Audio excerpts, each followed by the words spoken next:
அருணா ஜெகதீசன் தலைமையில் விசாரணை ஆணையம் அமைக்கப்பட்டிருக்கு. ஆணையம் என்ன சொல்லுதோ அதுபடி நடப்போம் அப்படின்னு முதலமைச்சர் சொன்னார். இந்த ஆணையம் அமைக்கப்பட்டதை சிலர் விமர்சித்தாங்க.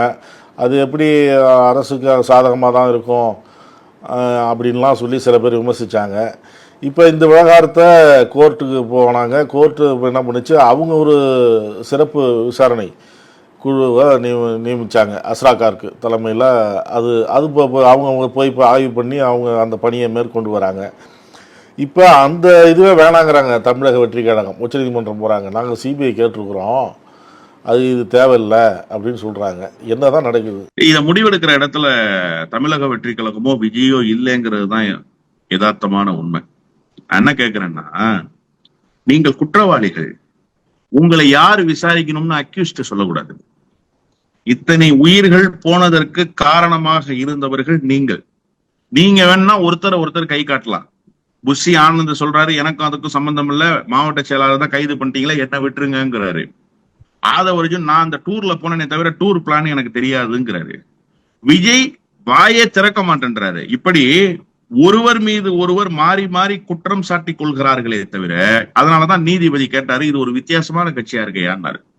தமிழ்நாட்டுல பொதுச் செயலாளர் தலைமறைவான கட்சி இந்த கட்சி தான் சார்.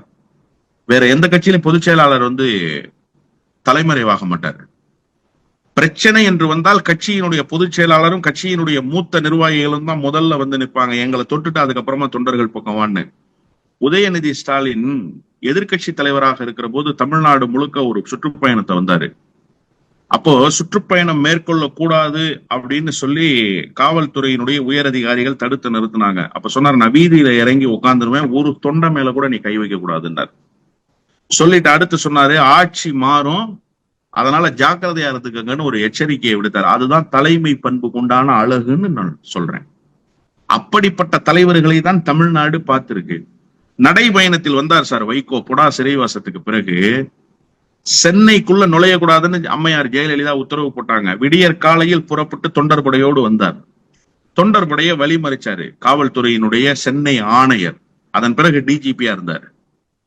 அவர்கிட்ட சொன்னாரு, என் தொண்டர்கள் மேல கை வைக்காத, கைது பண்றதா இருந்தா என்ன கைது பண்ணிக்க, அவங்க மேல கை வைக்க நான் அலோவ் பண்ண மாட்டேன்னு சொல்லி தலைவராக அவர் கைதாகி உள்ள போனார். இதுதான் தலைமை பண்பு. இப்படிப்பட்ட தலைமை பண்புகளை தான் தமிழ்நாடு பார்த்திருக்கு. எனக்கு இதுக்கு சம்பந்தம் இல்லைங்க, மாவட்ட செயலாளர் கைது பண்ணிட்டீங்களா, நீங்க அவர்கிட்டயே விசாரிச்சுக்கங்கன்னு ஓடுகிற பொதுச் செயலாளரை முதல் முறையா இப்பதான் தமிழ்நாடு பார்த்திருக்கு. உங்களுக்கு என்ன யோகிதை இருக்கு இவங்க விசாரிக்க கூடாது அவங்க விசாரிக்க கூடாதுன்னு சொல்றதுக்கு? நீங்க பூரா கொலகார பயலுங்க.